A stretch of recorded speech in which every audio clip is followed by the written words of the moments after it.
Angel public school की कक्षा 12 के सभी छात्र व छात्राओं का ऑनलाइन क्लासेज में स्वागत है। आज हम कक्षा 12 के लिए राइटिंग सेक्शन में एक नया टॉपिक लेंगे, लेटर राइटिंग। लेटर राइटिंग हमारे बोर्ड पाठ्यक्रम में, हमारे एग्जाम में, जो कि अक्सर एक 7 नंबर का सवाल जो कि बहुत इम्पोर्टेंट है आता है। तो लेटर राइटिंग के तहत मैं आपको बताना चाहूँगा कि लेटर राइटिंग जो फॉर्मेट है वो 2 तरह का होता है। एक होता है इनफॉर्मल लेटर, जिसे हम पर्सनल लेटर भी बोलते हैं, और एक होता है फॉर्मल लेटर, है ना। इनफॉर्मल और फॉर्मल लेटर, जैसा कि मैंने आपके सामने यहां बोर्ड पर इनफॉर्मल लेटर के अंतर्गत जो लेटर आते हैं उनको मैंने क्रम वाइज लिखा है, और दूसरी तरफ मैंने फॉर्मल लेटर के अंतर्गत जो लेटर्स आते हैं उनको मैंने डिवाइड करके लिखा है। अब देखें कि जो इनफॉर्मल लेटर्स है, जिसे हम पर्सनल लेटर भी बोलते हैं, व्यक्तिगत पत्र, व्यक्तिगत लेटर। तो आप देखिए, मैंने जो पहला पॉइंट लिखा है, बर्थडे पार्टी। बर्थडे पार्टी जब हम किसी को अपने जन्मदिन के अवसर पे कोई जानकारी या उस शुभ अवसर को बताते हैं अपने पत्र के माध्यम से, लेटर के माध्यम से। दूसरा, सिस्टर्स मैरिज। आप किसी अपने व्यक्तिगत रिश्तेदार या संबंधी को जब अपनी बहन की शादी के संबंध में पत्र भेजते हैं। तीसरा, एनुअल फंक्शन। आपने अपने विद्यालय में आयोजित जो सांस्कृतिक कार्यक्रम है, एनुअल फंक्शन है, उसकी जानकारी आप अपने किसी निजी संबंधी को दे रहे हैं। फिर है अबाउट हॉस्टल लाइफ। आप हॉस्टल में रह रहे हैं और उसके बारे में अपने माता पिता को हॉस्टल की जो जीवन दिनचर्या है वो बताना चाहते हैं, तो उसको आप लेटर के माध्यम से बताते हैं, जो कि इनफॉर्मल लेटर में आता है। फिर है योर न्यू स्कूल। आप अपनी नई स्कूल के बारे में अगर अपने किसी निजीगत मित्रों को या रिश्तेदारों को बताना चाहते हैं तो वो लेटर फॉर्मेट इनफॉर्मल में लिखा जाता है। फिर है विजिट टू बुक फेयर। किसी पुस्तक मेले में आपने क्या अनुभव किया पुस्तकों के संबंध में, उसको आप दिखाने के लिए आप इस लेटर को इनफॉर्मल में लिखते हैं। उसके बाद है पार्टिसिपेशन इन द एक्टिविटी। आपने किसी भी ऐसी एक्टिविटी में पार्ट किया, जैसे कि पल्स पोलियो अभियान या ब्लड डोनेशन कैंप या किसी तरह की ऐसी एक्टिविटी, सोशल एक्टिविटी, तो उसको आपने अपने पत्र के माध्यम से, लेटर के माध्यम से किसी को बताया। फिर उसके बाद है कॉन्ग्रेचुलेशंस, यानी बधाई। आप किसी को किसी शुभ अवसर पे उसको बधाई देना चाहते हैं तो उसके लिए इनफॉर्मल लेटर के माध्यम से उसको लिखा जाता है। फिर है सक्सेस, यानी सफलता। आप किसी की सफलता पे बहुत खुश हैं और आप उसको इसके ऊपर बधाई देना चाहते हैं, उसकी सफलता से आप काफी खुश हैं, तो उसको भी इनफॉर्मल लेटर के तहत लिखा जाता है। फिर मैं आता हूं फॉर्मल लेटर। फॉर्मल लेटर को औपचारिक पत्र लेखन भी कहते हैं हिंदी में, और इंग्लिश में कहा जाता है फॉर्मल लेटर। फॉर्मल लेटर देखा जाए तो 2 छोटे प्रारूप में होता है। पहला है बिजनेस लेटर और दूसरा है ऑफिशियल लेटर। थोड़ा इसको आप समझिएगा, बिजनेस लेटर और ऑफिशियल लेटर। बिजनेस लेटर के तहत इस जो फॉर्मल लेटर का जो फॉर्मेट है उसको समझने की कोशिश करें कि ये अक्सर इस लेटर का प्रयोग कहाँ होता है। इसका प्रयोग होता है जब आप किसी तरह की कोई फर्म, कोई कंपनी से किसी प्रकार की कोई इंक्वायरी, कोई जानकारी चाहते हैं, तब इस लेटर का प्रयोग होता है। इस लेटर को फॉर्मल लेटर के तहत बिजनेस लेटर में लिखा जाता है। फिर है कंप्लेंट। यदि आपको किसी कंपनी के प्रोडक्ट या किसी तरह की ऐसी कोई लॉबी में जहां आपको कंप्लेंट करनी है तो आप इस लेटर को लिखते हैं, फॉर्मल लेटर। फिर है asking for giving in information, यानी कि आप किसी ऐसी कोई भी प्रोडक्ट या किसी भी संबंध में, किसी वस्तु विशेष के संबंध में कोई जानकारी प्राप्त करना चाहते हैं ये जनरली हमारे बिजनेस लेवल पे होता है कि हम किसी बारे में कोई जानकारी प्राप्त करना चाहते हैं कि ये कार्य कैसे हुआ और इसमें क्या क्या कंटेंट, या हो सकता है आप किसी प्रोडक्ट में क्या कंटेंट मिलाएंगे, हम उसकी जानकारी चाहते हैं। या हो सकता है इसी था आप प्लेसिंग ऑर्डर्स, आप किसी कंपनी में कोई भी तरह का ऑर्डर प्लेसिंग करना चाहते हैं अपने जो निजीगत व्यक्तिगत जो भी अपने जरूरी कामों के लिए, तो इस लेटर का प्रयोग किया जाता है। सेंडिंग रिप्लाईज, जब आपको कहीं पर किसी वस्तु विशेष में अगर आपको वापस उसके जवाब तलब में करना है, जवाब देना है, तो इस लेटर फॉर्मेट में यूज किया जाता है। इसी में जो दूसरा पार्ट है फॉर्मल लेटर का, जो दूसरा पार्ट है ऑफिशियल लेटर। ऑफिशियल लेटर इसको आप हिंदी में कहते हैं आधिकारिक पत्र। आधिकारिक पत्र, जब आप किसी गवर्नमेंट डिपार्टमेंट में जब आप कई तरह की चीजों की कंप्लेंट्स, रिक्वेस्टिंग, इंक्वायरी जब जानना चाहते हैं या कुछ पूछना चाहते हैं या सूचना का अधिकार, आप किसी भी संबंध में जानकारी प्राप्त करना चाहते हैं गवर्नमेंट डिपार्टमेंट के लेवल पे, आधिकारिक पत्र, तो वो ऑफिशियल लेटर में आता है। तो जनरली आज की दुनिया में इन लेटर्स के थ्रू ही सारा सूचनाओं का आदान प्रदान होता है, बिजनेस लेवल पे और ऑफिशियल लेवल पे। तो आपने देखा कि मैंने आपके सामने लेटर राइटिंग जो कि दो तरह के फॉर्मेट में विभक्त है, इनफॉर्मल और फॉर्मल। ये एक तरह का लेटर इंट्रोडक्शन है कि लेटर को कितने फॉर्मेट में बांटा गया है। तो जैसा कि मैंने बोर्ड पे आपके सामने इसको दर्शाया है, जैसा कि आपने अभी थोड़ी देर पहले जो लेटर फॉर्मेट को समझा, उसी लेटर फॉर्मेट को मैं आगे, उसी लेटर फॉर्मेट में आगे बढ़ते हुए मैं अब आपको बताना चाहूंगा कि एक लेटर फॉर्मेट में किस तरह उसको पार्ट्स में बांटा जाता है, उसके क्या पार्ट्स होते हैं, किस तरह उन 1 बाय 1 पार्ट्स के तहत हम पूरे लेटर राइटिंग को कंप्लीट करते हैं। तो मैं आपका ध्यान बोर्ड की तरफ खींचना चाहूंगा। आप देखें कि सबसे पहले किसी भी लेटर फॉर्मेट में बोर्ड एग्जाम में जब लेटर फॉर्मेट का कोई क्वेश्चन आता है तो सबसे पहले आपको ये पता होना चाहिए कि वो लेटर फॉर्मल है, इनफॉर्मल है या बिजनेस, ऑफिशियल। तो उसके तहत उस लेटर की हेडिंग कि वो किस बात पर वो लेटर लिखा जा रहा है, वो हेडिंग आपको सबसे पहले ऊपर से बिल्कुल सेंटर में बड़े कैपिटल वर्ड्स में आपको लिखनी है। उसके बाद आप 2 लाइन छोड़ के बिल्कुल अपने सामने जो कॉपी है पेपर, उसके लेफ्ट साइड, यानी आप देखें इस तरफ आप सबसे पहले सेंडर्स एड्रेस का मतलब होता है भेजने वाले का पता। भेजने वाले का पता, सिर्फ पता होना चाहिए, उसमें नाम ऐड नहीं होगा, सिर्फ उसका एड्रेस, उसका पता, जो कि आपको इस तरफ लेफ्ट साइड में आपको लिखना है, जो कि हमारे एग्जाम पेपर में दिया रहता है। अगर नहीं भी दिया है तो आप अपने मन की कल्पना से लिख सकते हैं। अगर दिया है तो आपको जो आपके पेपर में दिया है एड्रेस खुद का, जैसे you are Gaurav and live in Baldev Nagar, तो आप ऐसा करके खुद का लिखोगे एड्रेस बलदेव नगर बाढ़, नाम नहीं लिखोगे। तो अगर नहीं दिया है तो मन से दिया है तो आपको वही पेपर में देखिए।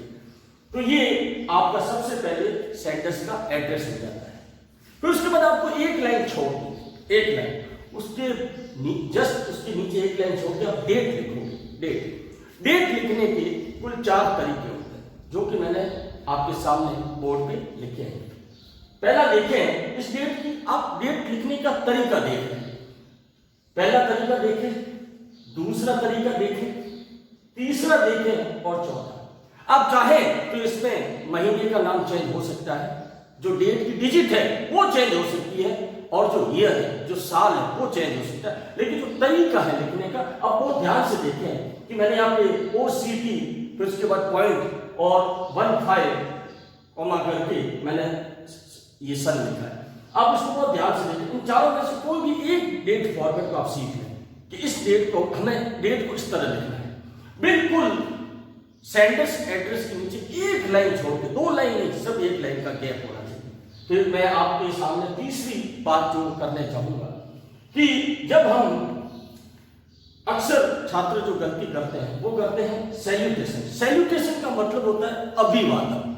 अभिवादन, हम किसी का अभिवादन करते हैं तो उसके लिए हम क्या करते हैं, कोई अच्छा वर्ड यूज करते हैं। तो जब भी लेटर फॉर्मेट लिखा जाता है, चाहे वो फॉर्मल हो, इनफॉर्मल हो लेकिन उसमें जो सैल्यूटेशन हमारा है वो एकदम सही होना चाहिए और जिसको हम लिख रहे हैं, जिस किसी को लिख रहे हैं उसके अकॉर्डिंग होना चाहिए। ऐसा नहीं कि आप अपने पिताजी को लेटर लिख रहे हैं और आप उनके लिए लिख रहे हैं डियर सर, तो गलत होगा, तो बिल्कुल गलत होगा। आप पिताजी को डियर सर नहीं लिख सकते लेटर में, है ना। तो अपन क्या करेंगे, इस चीज को भी हमें बेसिक तरीके से समझना है। अब देखो ध्यान से देखें, मैंने आपके सामने 3 वर्ड्स लिखे हैं, dear sir, dear father, my dear Anil. अब देखें जब हम अपने किसी सर को लिखते हैं, जैसा कि कंप्लेंट, इंक्वायरी, कुछ भी कोई चीज की जानकारी के संबंध में किसी कंपनी या कोई भी बिजनेस लेटर या ऑफिशियल के हिसाब से, तो हम वहां पे सामने जो हमारे ऊपर अधिकारी है जो भी है उसके लिए हम जो वर्ड यूज करते हैं वो है सर। तो आप देखें सबसे पहले इसमें पहला वर्ड डी बड़ा होगा और उसमें दूसरा वर्ड एस बड़ा होगा।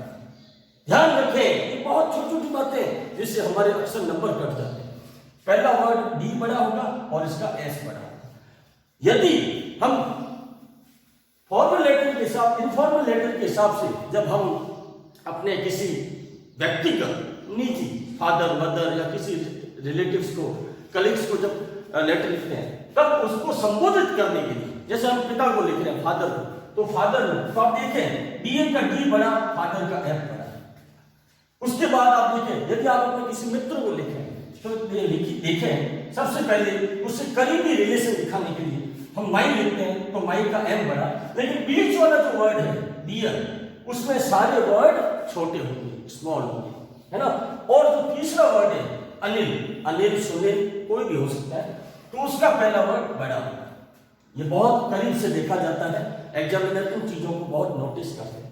फिर मैं जाता हूं the body of the letter, कि जो हमारी लेटर की बॉडी है वो बिल्कुल पॉइंट टू पॉइंट, संक्षिप्त, सरल और बिल्कुल डायरेक्ट लैंग्वेज में होना चाहिए। तकरीबन वो 4 से 5 लाइन में आपकी बताई गई बातें या जो आप लिखना चाहते हैं वो उसमें शो हो जाना चाहिए। आपको उसको बहुत ज्यादा फॉर्मेट में नहीं जाना है, point two point direct brevity and gravity language में जाना है, ठीक है। उसके बाद मैं चला जाता हूं द सबस्क्रिप्शन। सबस्क्रिप्शन का मतलब होता है आभार, आभार व्यक्त करना। यह भी बहुत इंपॉर्टेंट टॉपिक है। आप ध्यान से देखें कि अक्सर छात्र जो विद्यार्थी है वो गलती करते हैं कि जब लास्ट में वो सबस्क्रिप्शन यूज करते हैं, बिल्कुल आपको लेफ्ट में लेटर जहां खत्म होता है उसमें लास्ट में जहां आपका लेटर खत्म हुआ है उसके नीचे एक लाइन छोड़ के बिल्कुल उसके नीचे आपको इस तरीके से लिखना है। लेकिन इसमें भी एक बात बहुत इंपॉर्टेंट ध्यान रखिए कि आप, कई छात्र ऐसा लिख देते हैं ये बिल्कुल गलत है, ये बिल्कुल गलत है। आपको इस तरीके से लिखना होता है योर्स, YOURS। ये उसके बाद एक और बात जो इसके साथ ही इंपॉर्टेंट है वो है कि जब आप लेटर, देखो लेटर मैंने जैसा कि आपको पहले बताया लेटर अलग अलग फॉर्मेट में होता है। तो अगर आप ऑफिशियल लिख रहे हैं या किसी रिलेटिव को लिख रहे हैं या बिजनेस में लिख रहे हैं तो योर्स को स्थायी, ये तो आपको योर्स को लिखना ही है, लेकिन उसके आगे का जो वर्ड है वो चेंज होगा। मान लो आप एक स्कूल के प्रिंसिपल को लेटर लिख रहे हैं और आप उस स्कूल की संस्था से जुड़े हुए हैं तो वह योर्स के बाद ओबीडियंटली आएगा, ना कि फेथफुली आएगा, क्योंकि फेथफुली तो किसी बिजनेस लेटर के तहत जब हम किसी कंपनी के अधिकारी को लिखते हैं, है ना, तो वह फेथफुली यूज किया जाता है। तो इस तरह मैं आपको अगले वीडियो में बताऊंगा कि ये जो टॉपिक है योर्स के बाद किस स्थिति में कहां क्या वर्ड यूज किए जाते हैं, है ना। अब जैसे आप अपने माताजी को, अपनी मदर को लेटर लिखते हैं तो क्या आप उनको ये लिखोगे फेथफुली? नहीं, आप उनको लिखोगे लविंगली, लविंगली सन, योर्स लविंगली सन। वहां पे फेथफुली ओबीडियंटली नहीं आएगा। तो ये मैं आपको अगले वीडियो में एक पूरे फॉर्मेट के साथ एक लेटर जो मैं बना के दिखाऊंगा तो आपको ये चीजें दिखाऊंगा। कि लेटर राइटिंग में आज हमने सबसे पहले लेटर इंट्रोडक्शन देखा कि लेटर को कितने पार्ट्स में बांटा जाता है। 2 पार्ट में बांटा जाता है, फॉर्मल और इनफॉर्मल, है ना। और इन फॉर्मल और इनफॉर्मल में भी किस तरह आगे और लेटर को बांटा गया है, ऑफिशियल और बिजनेस। उसके बाद हमने लेटर के पार्ट्स को समझा कि इसको किस तरह अलग अलग पार्ट्स के तहत इसको लिखा जाता है। और अब हम जो सीखने जा रहे हैं, तो आप ध्यान से देखें सभी विद्यार्थी, मैंने बोर्ड पे आपके सामने एक लेटर का फॉर्मेट लिखा है। बिल्कुल आप देख सकते हैं लेटर का फॉर्मेट। तो किसी भी लेटर को लिखने के लिए ये एक तरह का फॉर्मेट है जिसके तहत आप लेटर को आसानी से बना सकते हैं। देखिए, सबसे पहले आपको लेटर लिखने के दौरान बोर्ड एग्जाम में जो कि उसकी जो एग्जाम जिस लेटर जिस बारे में आया है उस लेटर की हेडिंग आपको ऊपर लिखनी है, बिल्कुल सेंटर। उसके बाद आप बिल्कुल ऐसा करें जैसा कि यूं समझे कि आपके सामने पेज है, आपको ये मेरा फॉर्मेट है तो ये मैं आपको यहाँ पे बताऊंगा। तो एक पेज है जिसपे आपको ये लेटर इस फॉर्मेट के तहत आपको लेटर राइटिंग करना है। सबसे पहले आप देखें यहाँ पे दिया गया है सेंडर्स एड्रेस। सेंडर्स का मतलब होता है भेजने वाला और एड्रेस का मतलब होता है पता। तो जो भेजने वाला है उसको अपना पता लिखना है। तो अगर आपके एग्जाम पेपर में वो पता ऑलरेडी दिया हुआ है तो आप वही लिखें, नहीं तो आप अपने मन से भी लिख सकते हैं, ठीक है। तो एक ऐसा आप समझ लें कि यहाँ पे ये आपका सेंडर्स एड्रेस हो गया, है ना। सिर्फ आपको पता लिखना है, नाम नहीं लिखना है खुद का, सिर्फ पता। ये बिल्कुल आपका पता एकदम व्यवस्थित, परफेक्ट और एकदम कोई स्पेलिंग मिस्टेक नहीं होनी चाहिए अच्छे से, क्योंकि इसके भी मार्क्स होते हैं जो मैं आपको साथ में बताऊंगा। कोई स्पेलिंग मिस्टेक नहीं होनी चाहिए, है ना। उसके बाद आपको नीचे एक लाइन छोड़नी। आप ये फॉर्मेट देख रहे हैं, मैं आपको दूसरी तरफ भी बता दे रहा हूं कि आप एक लाइन छोड़नी, ये जरूरी है। उसके बाद आपको यहाँ पे डेट लिखनी है। क्या लिखनी है? डेट। तो डेट का जैसा कि मैंने थोड़ी देर पहले जो मैंने लेटर के जो अलग अलग पार्ट्स हैं, मैंने आपको 4 तरह की डेट बताई। उनमें से कोई भी एक डेट का तरीका आप याद कर लें और उस डेट में आप महीना, साल कुछ भी चेंज कर सकते हैं, लेकिन तरीका वही रखना है। उन चारों डेट में से कोई भी एक डेट ले लीजिए, उस डेट को यहाँ पे आप लिख दीजिए। बिल्कुल कोई गलती नहीं, डेट लिखने में कोई गलती नहीं होनी चाहिए, क्योंकि ये इंग्लिश के लेटर्स हैं, इनकी भी डेट होती है, वो डेट के हिसाब से लिखा जाता है, उसका तरीका होता है। हम कुछ भी नहीं लिख सकते, तो उसका भी नंबर होता है ना, क्योंकि पूरे फॉर्मेट में आप देखें मैंने सब चीज का मार्क्स लगाए हैं। फिर उसके बाद आपको एक लाइन और छोड़नी, फिर आ जाता है designation, name and address of the recipient, प्राप्त करने वाले का पद व पता। प्राप्त करने वाले का पद व पता, बहुत ध्यान से देखें। जिसको आप लेटर लिख रहे हैं, तो देखो लेटर में जैसा मैंने आपको बताया बिजनेस ऑफिसर, तो कई बार आप किसी बिजनेस फर्म को लिख रहे हैं तो वहां का जो मेन चीफ होता है ना, तो उसका पद है ना सीओ या सीईओ, चीफ एग्जीक्यूटिव ऑफिसर। तो आप क्या लिखोगे? The CEO of Tata company या जो भी, तो वो उसका पद हो गया। यदि पद नहीं है, नाम है, तो आप नाम लिखें, है ना। तो पद है तो पद के साथ पता, नाम है तो नाम के साथ पता यहां लिखा जाएगा। तो बिल्कुल ये मैं यहाँ पे पढ़ा रहा हूं। ये देखिए एक लाइन छोड़नी है, ध्यान दें, ये एक लाइन छोड़ी, एक लाइन यहां छोड़ी। ये हो गया प्राप्त करने वाले का पता, पद व पता, बिल्कुल ध्यान से। उसके बाद मैं आगे जाऊंगा। आप देखिए यहाँ पे, आप देखें इस फॉर्मेट के तहत मैंने आपको यहाँ पे एक लाइन और छोड़ी। फिर आपको लिखना है सब्जेक्ट। क्या बना? सब्जेक्ट। जब भी हम लेटर लिखते हैं तो उसका सब्जेक्ट होता है, किसी कोई विषय होता है जो कि ऑलरेडी आपके एग्जाम पेपर में उस लेटर में दिया रहेगा, क्योंकि सब्जेक्ट के बगैर तो लेटर बनेगा नहीं, तो उस सब्जेक्ट दिया रहेगा। आप उस सब्जेक्ट किस विषय पे आप लिख रहे हैं वो लाइन आपको यहाँ पे लिखनी है, बिल्कुल इस सब्जेक्ट में लिखनी है। यहाँ एक लाइन आपको छोड़नी है, उसके नीचे बिल्कुल यहाँ पे वो सब्जेक्ट आपको लिखना है। उसके बाद आपको एक लाइन और छोड़नी है थोड़ी सी, और उसके बाद बहुत इंपॉर्टेंट सैल्यूटेशन, क्योंकि सैल्यूटेशन होता है अभिवादन। आप ऑफिशियल बिजनेस या किसी अधिकारी पत्र में या व्यक्तिगत, है ना, इनफॉर्मल यानी व्यक्तिगत भी लिख रहे हैं, तो जिसको आप लिख रहे हैं उसका आप अभिवादन कर रहे हैं, तो बिल्कुल स्टेप बाय चलेगा, बिल्कुल स्टेप बाय, बिल्कुल, है ना, आगे इधर उधर नहीं, बिल्कुल इस तरह से। तो यहां पे उसका अभिवादन आ जाएगा, dear father, my dear Anil, dear sir, है ना, वो आप, और बिल्कुल नियम से, तरीके से, है ना। ये सैल्यूटेशन के भी मार्क्स होते हैं। उसके बाद आपको बिल्कुल उसके नीचे हल्की सी आधी लाइन का गैप आप छोड़ सकते हैं, उसके नीचे आपको फिर the matter of body, the matter of body तकरीबन आपको 4, 4.5 लाइन या 5 लाइन तक का उसका वर्णन, और वो पॉइंट टू पॉइंट बिल्कुल ब्रेविटी वर्ड होने चाहिए, क्लियर और डायरेक्ट लैंग्वेज और पॉइंट टू पॉइंट किस बारे में है, क्या है, उसको आपको लिखना है। जो कि मैं आपको जो अगला लेटर जो मैं बनाने का तरीका जो मैं खुद लिखूंगा उसमें आपको बॉडी का बताऊंगा कि बॉडी कैसे बनाया जाए। उसके बाद हम आ जाते हैं नीचे, ये हमारा पूरा बॉडी का पार्ट हो गया।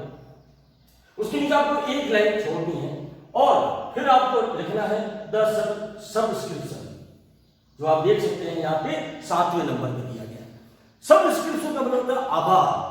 आप बिजनेस, ऑफिशियल, पर्सनल जो भी लेटर लिख रहे हैं, जिसको लिख रहे हैं उसके प्रति अपना आभार व्यक्त कर रहे हैं, तो जो कि आपको यहाँ लिखा जाएगा बिल्कुल इसी क्रम में सीट में। तो योर्स सबसे पहले जो स्थायी वर्ड है वो आपको लिखना ही है, आपको पता है, मैंने पहले बताया है। योर्स योर्स करके उसके आगे आप जिस व्यक्ति विशेष को उसके पद, ओहदे या अपने रिलेशन के तहत जो लिख रहे हो तो उसके लिए अलग अलग सब डिस्क्रिप्शन होता है। फेथफुली होता है, ओबीडियंटली होता है, अफेक्शनेटली होता है ना, तो अलग अलग होते हैं। तो वो आपको उस तरीके से योर्स के बिल्कुल आगे लिखना है और उस योर्स के आगे ये लिख के आप अपना नाम, अब आप अपना नाम लिखेंगे, जैसा बिल्कुल ध्यान दें यहाँ पे लिखा गया। अब आप अपना नाम यहाँ पे लिखेंगे, यहाँ पे लिखेंगे, यहाँ पे सिर्फ आपका पता होगा, यहाँ आपका नाम, और नाम के साथ साथ अगर आप ऑफिशियल या बिजनेस लेटर लिख रहे हैं तो आपका जो पद है वो आप यहाँ पे लिखेंगे, नाम और पद। पद नहीं तो आपकी कोई फर्म है, क्योंकि आप इंक्वायरी चाहते हैं, कंप्लेंट है, तो आपका फर्म का नाम लिखेंगे, वो यहाँ पे आएगा। और ये सारा बिल्कुल एक सीट में होना चाहिए। और बिल्कुल आप ध्यान दें कि इन सबके मार्क्स हैं, क्योंकि अगर आपने एड्रेस एकदम सही लिखा है, क्लियर लिखा है, कोई स्पेलिंग मिस्टेक नहीं है, तो उसका आपको आधा मार्क्स है। आपने डेट, जो मैंने आपको डेट के फॉर्मेट 4 तरीके बताए, उस तरीके से आप डेट लिखते हैं, कोई मिस्टेक नहीं करते, तो उसका आधा नंबर है। फिर उसके बाद प्राप्त करने वाले का पद और पता, जो कि सामने वाले को हम लिख रहे हैं, वो एकदम क्लियर है, सही टाइमिंग में है, सही सीट में है, सही क्रम में, तो उसका 1 नंबर है। उसके बाद जब आप सब्जेक्ट लिख रहे हैं, सब्जेक्ट में पहला वर्ड आप कैपिटल लिखें, और सब्जेक्ट जो कि हमारे उस लेटर में दिया रहता है एकदम सही सब्जेक्ट लिखे, उसका आधा नंबर है। फिर उसके बाद जो सैल्यूटेशन है, अभिवादन, तो अभिवादन में भी देखो बहुत ध्यान रखना पड़ता है। उसमें आपको पहला वर्ड कैपिटल, दूसरा कैसे, वो पूरा मैंने आपको जो इससे पहले वीडियो में बताया, उसका बहुत ध्यान रखना है ना। और ऐसा नहीं कि एक ही व्यक्ति को आप सर भी कह रहे हो, फादर भी कह रहे हो, या उसको आप मतलब जैसा उसका पद होगा वैसा उसको अभिवादन दिया जाएगा, है ना, तो उसका भी 1 मार्क्स है। उसके बाद जो मैटर ऑफ बॉडी है वो कंप्लीटली 2.5 मार्क्स यानी 2.5 नंबर का मैटर ऑफ बॉडी होता है। उसके बाद जब आप नीचे सबस्क्रिप्शन लिखते हैं तो सबस्क्रिप्शन भी आपको क्लियर होना चाहिए, है ना। कई छात्र जो योर लिखते हैं वो गलत है, योर्स होता है। योर्स के बाद जो आपका नाम, पद, फर्म का नाम, और जो आप उसको सबस्क्रिप्शन जो आभार दे रहे हैं, तो आभार में योर्स के बाद जो आप आगे जो वर्ड्स लिखते हैं वो इंपॉर्टेंट है, वो सही होना चाहिए। जैसा सामने वाले का पद वैसा आपका सबस्क्रिप्शन होना चाहिए, है ना। तो जो आगे मैं आपको वीडियो में बताऊंगा पूरा करके। तो इस तरह आप देखें सबस्क्रिप्शन भी 1 मार्क्स का होता है। ये सब मिला के आपका बन जाता है 7 मार्क्स। कितना बन जाता है? 7 मार्क्स। यदि आप इन सब छोटी छोटी बातों का ध्यान रखें तो आप निश्चित रूप से लेटर राइटिंग में तकरीबन 6 मार्क्स आसानी से ले सकते हैं। बाकी अपनी बार बार प्रैक्टिस करने से आप पूरे 7 मार्क्स, पूरे 7 मार्क्स भी ले सकते हैं। तो आज मैं इसी लेटर फॉर्मेट को यहाँ खत्म करना चाहूंगा। Stay and save at home, ठीक है।